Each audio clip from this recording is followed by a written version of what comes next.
When I started my Sorc, I started with Chain Lightning. And no, I don't mean this specific character. I mean my first character, in the open beta. Now ultimately, I moved away from Chain Lightning and into Hydra, but unfortunately, Hydra isn't that good anymore. Though I did want to come back and see if Chain Lightning was viable. I had my doubts. It got a lot of nerfs, or at the very least, lost a lot of power relative to level 20. But to my surprise, it's actually pretty good. Now to be clear, Chain Lightning is not as good as Ice Shards, Blizzard, or even Arc Lash. The single target is quite good, especially when you stack debuffs, but the clear is lacking, which I fixed using the Ball Lightning enchantment. That said, the build is quite a bit of fun to play, and it's great at generating crackling energy, so if you've ever wanted to know what it looks like to be a permanent Conduit Shrine, you don't quite have the enemy one-shotting abilities of a Conduit Shrine, but you definitely look like one. So that counts as a win for me. So in today's video, I'm going to go over the key mechanics, skills, Paragon points, items, gameplay, and then get into a few of my thoughts at the very end. And before I get into the key mechanics, I want to take a moment to give a special thanks to my patrons and channel members for the continued support. More about who you can support at the end of the video. And so let's get right into it, and remember, pay close attention to the key mechanics section. This is the important stuff that if you get it wrong, the build's probably going to do no damage, die a lot, or just feel bad. Starting with mana, because I had a lot of issues sustaining my mana. First up, the recharging legendary affix gives 6 mana when Chain Lightning bounces to you. With my mana cost reduction, Chain Lightning costs 23. It has 5 bounces by default, so on single target, it will bounce to the enemy 3 times and you twice, netting you 12 mana back. This makes the single target for my Chain Lightning almost mana neutral. Throw in a little bit of mana recovery on lucky hit, and my mana's fine for single target. But what about AoE? Now it's not bouncing to me at all, effectively disabling the recharging affix. But I want to get over 100 mana at all times for Elementalist. Well, that's where Static Surge comes in. It gives me 10 mana per enemy stunned. If I teleport in, then I get a whole bunch of stuns. If I use Invoked Lightning Spear, I get a whole bunch of stuns. This does work only on nearby enemies, so sometimes Invoked Lightning Spear goes off screen and stuns stuff that isn't really that important, doesn't give me mana, but overall, the teleport stun works quite well. Whenever my mana gets low, my teleport tends to be up. I jump on enemies, go back up to full, and get to spam for a little bit. Though, do be aware, constantly stunning enemies will make them CC immune, which can get problematic in higher tier Nightmare dungeons. And this is also why I don't think this is a very high tier build for pushing Nightmare dungeons. It should also be noted that, unfortunately, mana is still iffy on 2 to 3 targets. You only get 20 or 30 mana back from your stun, and you're not bouncing things back to yourself for the constant refunds. The next important mechanic is Elementalists. This is why you want to have your mana over 100 at all times. It's 57 or up to 60% increased critical strike chance. This is great because it crit caps your Chain Lightning and your Ball Lightning. Therefore, max mana, mana recovery rate, cooldown recovery rate, and mana on stun are all really good affixes to have. If you're still struggling for mana, or maybe you don't actually have the Paragon for Static Surge yet, consider things like Prodigy's Aspect for mana back when you use a cooldown, possibly in place of a recharging, or Umbral Aspect for mana when you CC an enemy. Though Umbral Aspect is quite rare, so do be sure that you really want to keep the item before using it. As a stat, Resource Generation is also okay, but didn't seem as impactful as the flat ways to get mana back. And remember, the more max mana you have, the more effective your mana recovery on lucky hit is. The reason I don't talk about it in this section is I'm treating this as something you'll just have regardless, not something you should build around in addition to. And another fun part of this build is Crackling Energy. Chain Lightning generates Crackling Energy on crit. This is part of why crit is so important. Crackling Energy reduces your cooldowns with overflowing energy whenever it deals damage. Reducing cooldowns means you can spam more teleports for stuns and unstable current for burst DPS. Something else to pay close attention to is inflicting burning and using Flame Shield. The Firebolt enchantment is just for burning, the damage from it doesn't matter, but it allows you to do more damage to burning enemies and trigger Devouring Blaze, which is 60% more critical strike damage versus burning enemies, and 150% more critical strike damage versus immobilized enemies. This is why on your boots you use Binding Embers with Flame Shield, pop it, step through enemies, immobilize them, and then hit them really, really, really hard. Overall, this crit damage has great synergy, not only with the Elementalist's aspect that crit caps you, but also the Destruction rune, which gives you a whole bunch of crit multi for Chain Lightning. But now that I've talked about the damage mechanics of single target, the clear is fixed by Ball Lightning. Lucky hit, chance to spawn Ball Lightning on crit. This Ball Lightning is stationary and therefore deals its full damage to enemies. Spamming this means a pack gets nuked.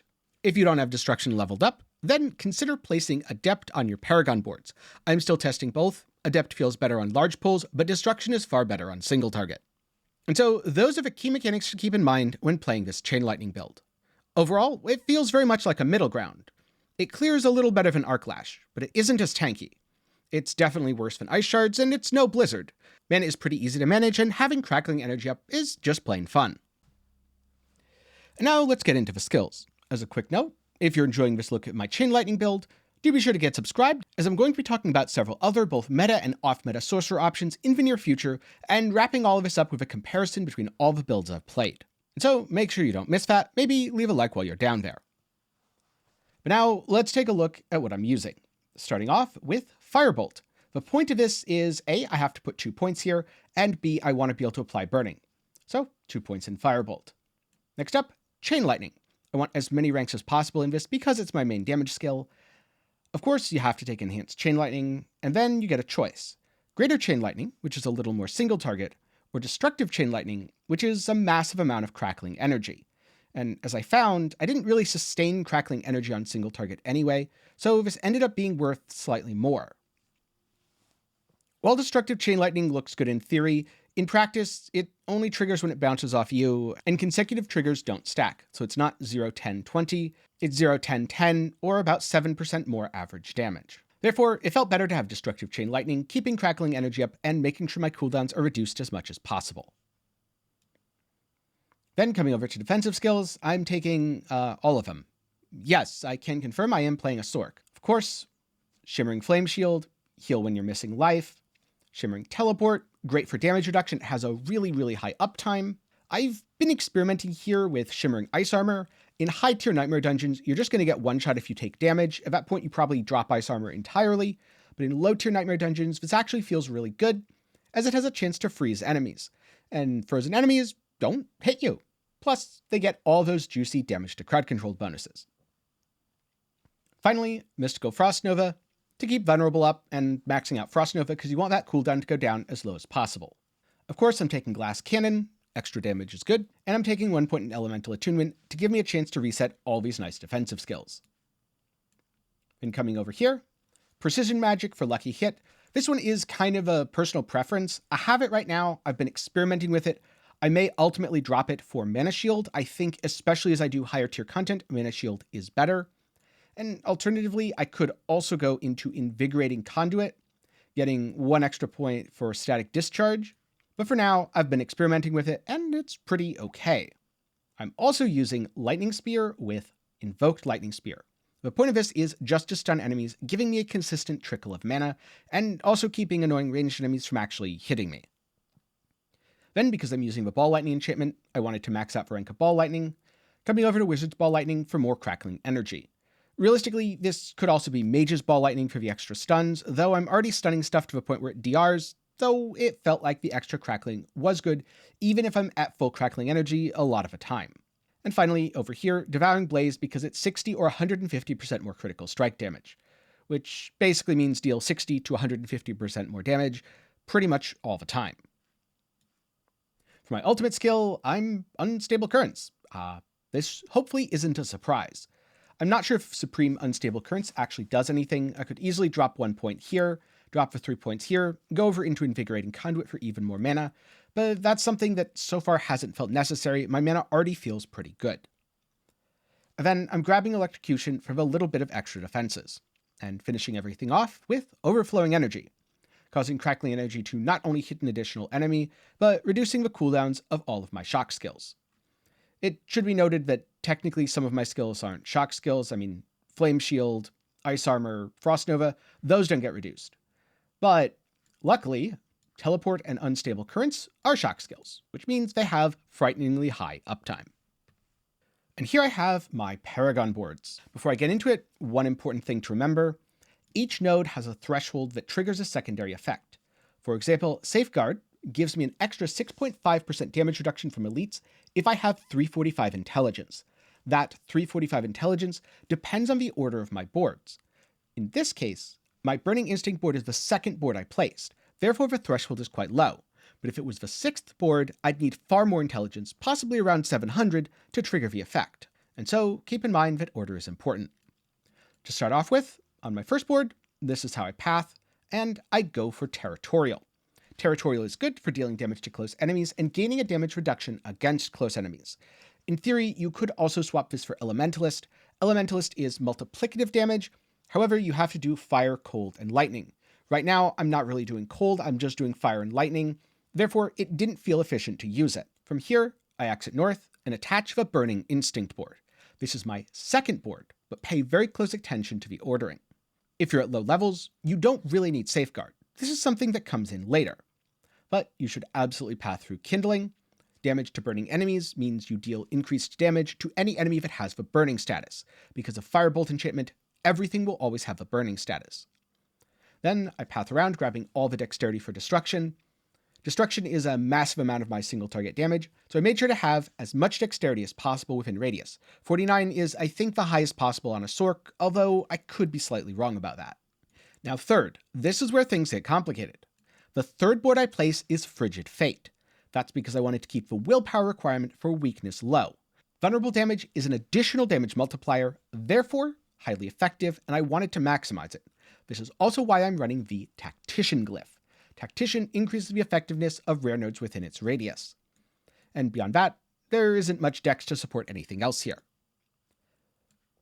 Next up, number 4, is the Static Surge board, the only board where I actually allocate the legendary node.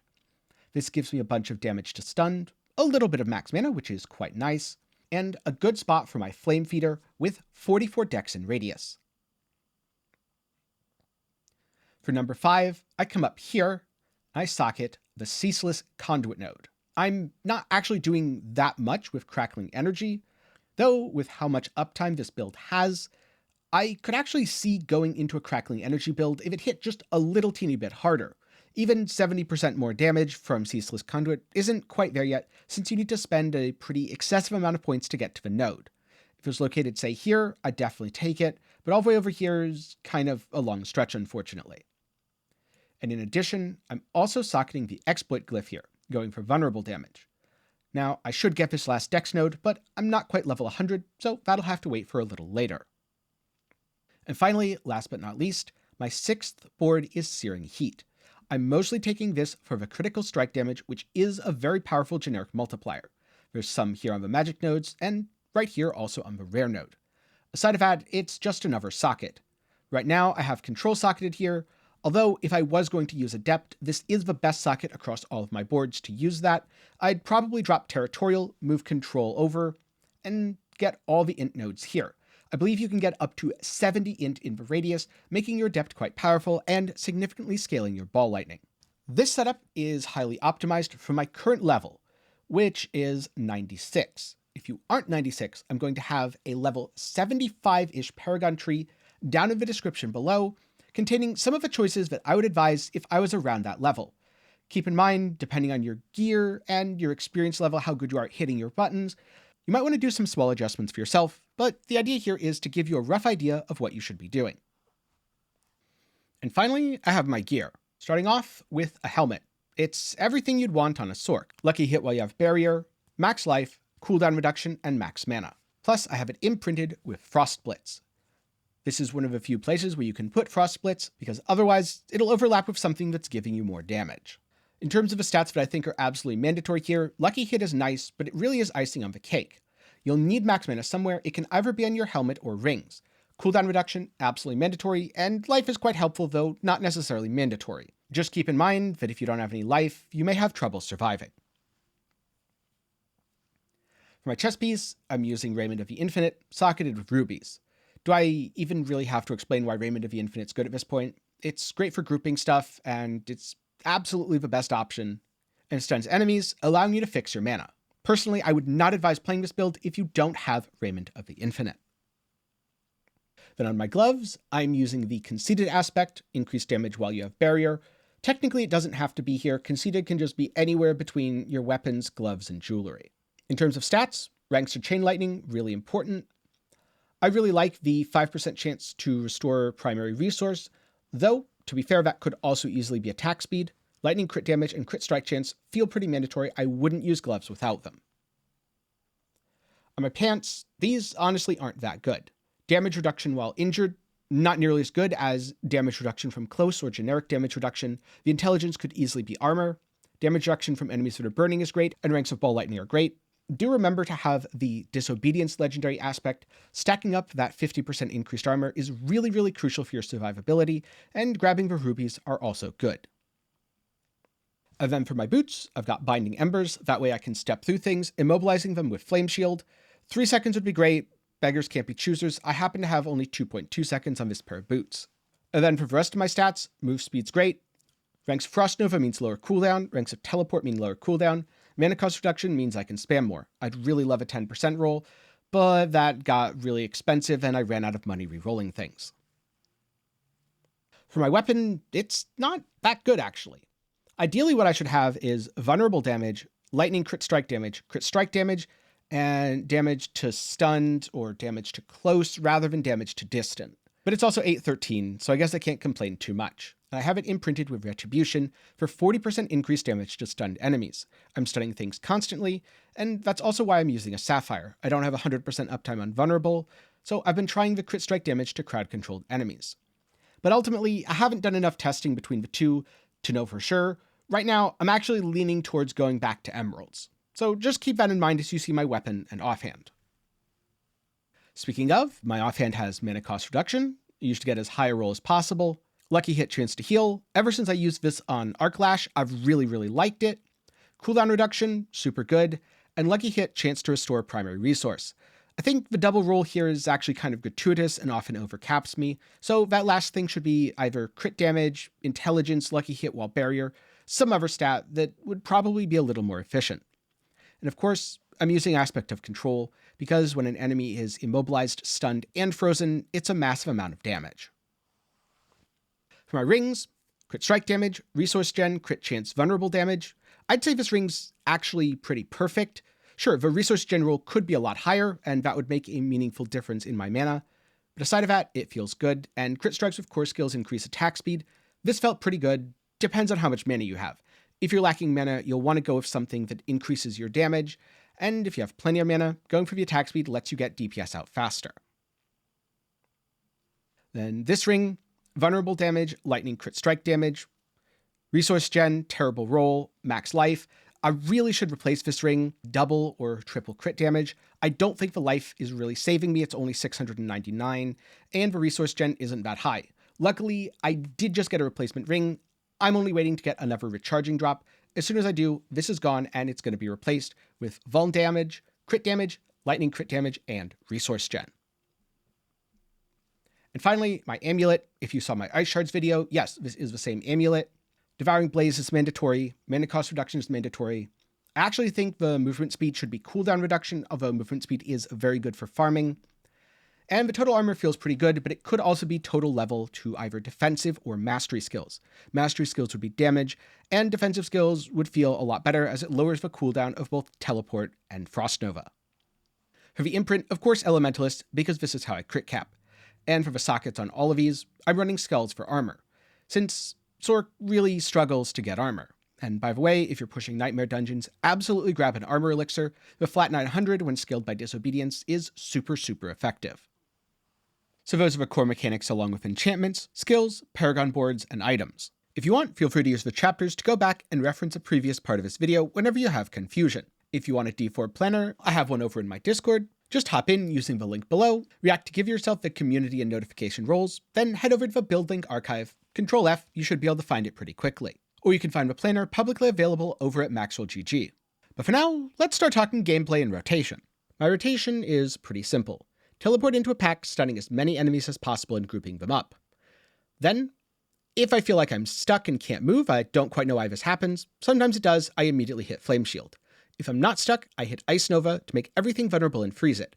Then I pop Unstable Current on large packs for big burst, or on smaller packs I just Chain Lightning, spam it, get some Ball Lightning up, restun for mana, pop Flame Shield if things unfreeze, and run around to collect as many crackling energies as possible.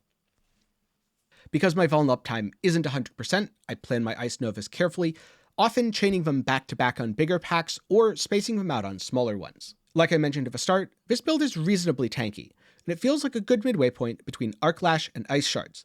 Ice Shards is big burst, big damage, and super squishy. Arc Lash, pretty big burst, but definitely not as much, definitely tankier, and a little bit slower. The thing that took me the most time on this build, though, was fixing mana. Those mana cost reduction rolls are really important on gear.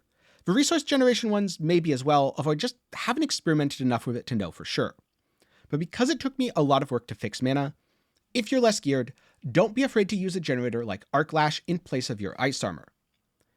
And also keep in mind that overall, this probably isn't the best build for high tier content. The damage feels really smooth on single target, the clear works decently well, at least once I got my lucky hit chance up to proc Ball Lightning, but I do feel like I'm often very reliant on Unstable and Ball Lightning for my AoE. Chain Lightning itself does a very poor job of clearing.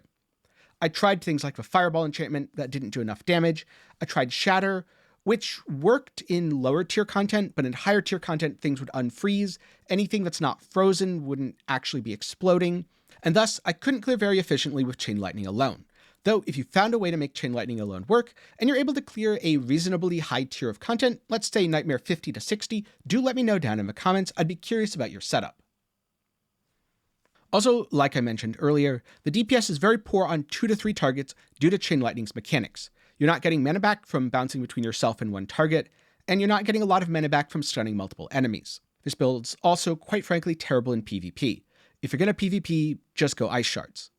But it's good for world bosses, good for Helltides, and pretty decent for speed farming. Not quite as fast as Flame Wall, but still a very solid choice, and something that's very fun to play. So ultimately, is the best build? No. But should you play it? Well, I had a lot of fun with Chain Lightning when I was leveling, and I wanted to give it a really good shot. This is enough to say the build's viable. If you want to play it level all the way to 100, you'll have a pretty good time. It might be behind the most meta and popular picks, but at the end of the day, unless you're racing for World First, your build doesn't have to be the best, and from my experience, it's been plenty viable. In fact, it even deals with certain dungeon layouts a little better than Ice Shards, because you don't have to worry about firing through enemies in a line. But with that said, I'm curious. Do you want to see more builds like this? Something where I explore an idea, even if it isn't necessarily the best? Or do you prefer builds that are just the strongest, most effective for pushing, fastest, or whatever else? Do be sure to let me know down in the comments below. Oh, and if anyone's wondering where I'd put this on Maxwell's tier lists, for endgame, I'd put it at B tier, and for Nightmare pushing, I'd put it at C tier. But with that said, a special thanks to my patrons and channel members for the continued support. For as low as $1 a month, you can help make videos just like this one possible. Oftentimes, these larger build videos take several days worth of testing, so it really helps to have a reliable monthly income from patrons while I'm making stuff like this. If you're looking for something else to watch, there's a recommendation on screen right now. Maybe you want another build? Well, you can go read a whole bunch of build guides over at Maxwell GG, or you can check out my Arc Lash guide, Ice Shards guide, how I fix mana on Ice Shards, or plenty of other topics. Links will be up in the card and down in the description. But with that said, thanks for watching, hope you enjoy the build, and maybe I'll see you again sometime soon.